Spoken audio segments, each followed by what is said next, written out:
Fala pessoal, paz do Senhor Jesus, espero que você esteja bem. Chegamos a mais um dia de leitura bíblica compartilhada, estamos chegando no finalzinho, já chegamos em Atos 23, estamos desde o capítulo 1 fazendo a leitura aqui junto com vocês.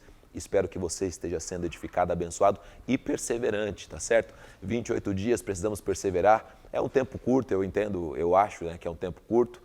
É uma leitura bíblica que vai te edificar, vai te abençoar e depois alguns comentários que eu faço, mas eu estou interessado também no seu comentário. Entra na página do Facebook, faz seus comentários, entra no Instagram da Jubrac, lá Jubrac manda aqui, faça lá também os seus comentários e isso vai edificar outras pessoas, com certeza vai abençoar outras pessoas. O capítulo 23 está dizendo o seguinte: Paulo, fixando os olhos no Sinédrio, disse: Meus irmãos, tenho cumprido meu dever para com Deus com toda a boa consciência até o dia de hoje.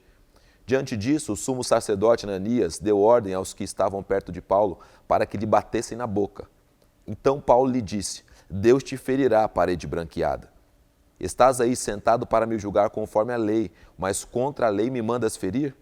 Os que estavam perto de Paulo disseram: Você ousa insultar o sumo sacerdote de Deus?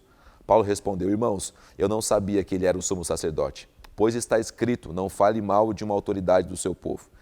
Então Paulo, sabendo que alguns deles eram saduceus e outros fariseus, bradou no sinédrio: Irmãos, sou fariseu, filho de fariseu, e estou sendo julgado por causa da minha esperança na ressurreição dos mortos. Dizendo isso, surgiu uma violenta discussão entre os fariseus e os saduceus, e a assembleia ficou dividida. Os saduceus, verso 8, dizem que não há ressurreição, nem anjos, nem espíritos, mas os fariseus admitem todas essas coisas. Houve um grande alvoroço, e alguns dos mestres da lei, que eram fariseus, se levantaram e começaram a discutir intensamente, dizendo: Não encontramos nada de errado neste homem. Quem sabe se algum espírito ou anjo falou com ele? A discussão tornou-se tão violenta que o comandante teve medo que Paulo fosse despedaçado por eles. Então, ordenou que as tropas descessem e o retirassem à força do meio deles, levando-o para a fortaleza. Na noite seguinte, o Senhor, pondo-se ao lado dele, disse: Coragem! Assim como você testemunhou a meu respeito em Jerusalém, deverá testemunhar também em Roma. Na manhã seguinte, os judeus tramaram uma conspiração e juraram solenemente que não comeriam nem beberiam enquanto não matassem Paulo. Mais de 40 homens estavam envolvidos nessa conspiração. E dirigindo-se ao chefe dos sacerdotes e aos líderes judeus, disseram: Juramos solenemente, sob maldição, que não comeremos nada enquanto não matarmos Paulo. Agora, portanto, vocês e o Sinédrio peçam ao comandante que o façam comparecer diante de vocês com o pretexto de obter informações mais exatas sobre o seu caso. Estaremos prontos para matá-lo antes que ele chegue aqui. Entretanto, o sobrinho de Paulo, filho de sua irmã, teve conhecimento dessa conspiração. Foi à fortaleza e contou tudo a Paulo, que, chamando um dos centuriões, disse: Leve este rapaz ao comandante, ele tem algo para lhe dizer. Assim, ele o levou ao comandante. Então disse o centurião: Paulo, o prisioneiro, chamou-me, pediu-me para que trouxesse esse rapaz, pois ele tem algo para te falar. O comandante tomou o rapaz pela mão, levou-o à parte e perguntou: O que você tem para me dizer? Ele respondeu: Os judeus planejaram pedir-te que apresente Paulo ao sinédrio amanhã, sob pretexto de buscar informações mais exatas a respeito dele. Não te deixes convencer, pois mais do que 40 deles estão preparando uma emboscada contra Paulo. Eles juraram solenemente não comer nem beber, enquanto não o matarem. Então, preparando-os agora, esperando que prometas atender-lhes o pedido. O comandante despediu o rapaz e recomendou: Não diga a ninguém o que você me contou. Então ele chamou 2 dos seus centuriões e ordenou-lhes: Prepare um destacamento de 200 soldados, 70 cavaleiros e 200 lanceiros, a fim de irem a Cesareia esta noite, às 9 horas.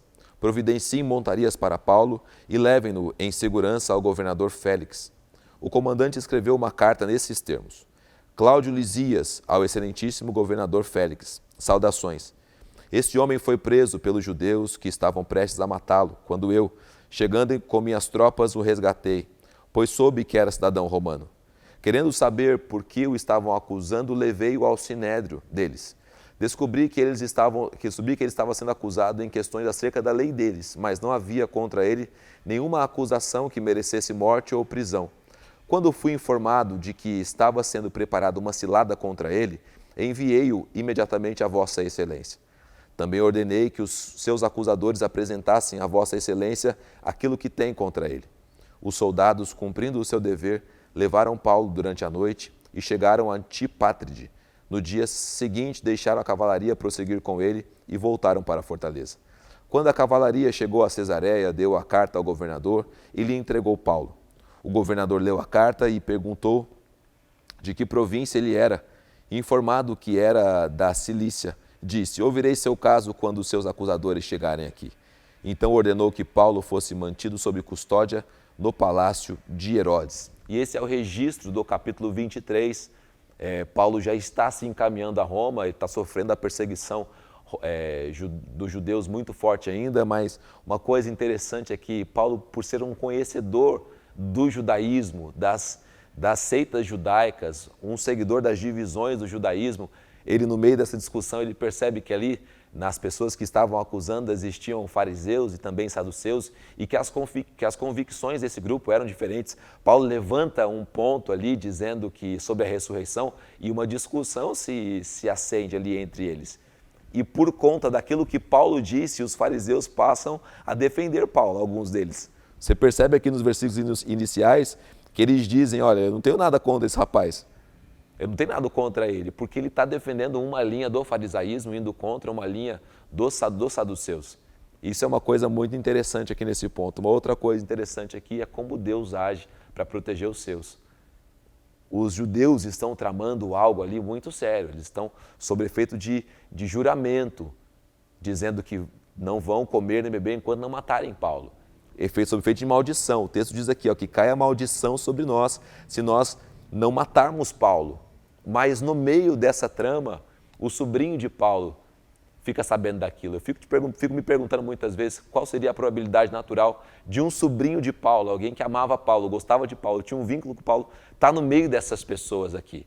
Mas ele fica sabendo da trama, leva ao seu tio leva ao comandante. O comandante é usado por Deus para poder livrar a vida do apóstolo Paulo. Meu querido, tenho certeza que Deus está usando pessoas que a gente não sabe para nos livrar. E Deus está sempre usando situações para nos guardar e nos abençoar. Esse é o capítulo 23. Se você não se inscreveu no canal ainda, se inscreva. Se você não compartilhou com outras pessoas, compartilhe. E o mais importante, deixe o seu comentário. Amanhã a gente volta com mais uma leitura bíblica, se Deus deixar, se Deus permitir. E é isso aí, tá bom? Por hoje é isso. Que Deus te abençoe. Tamo junto, forte abraço e até amanhã, se Deus quiser.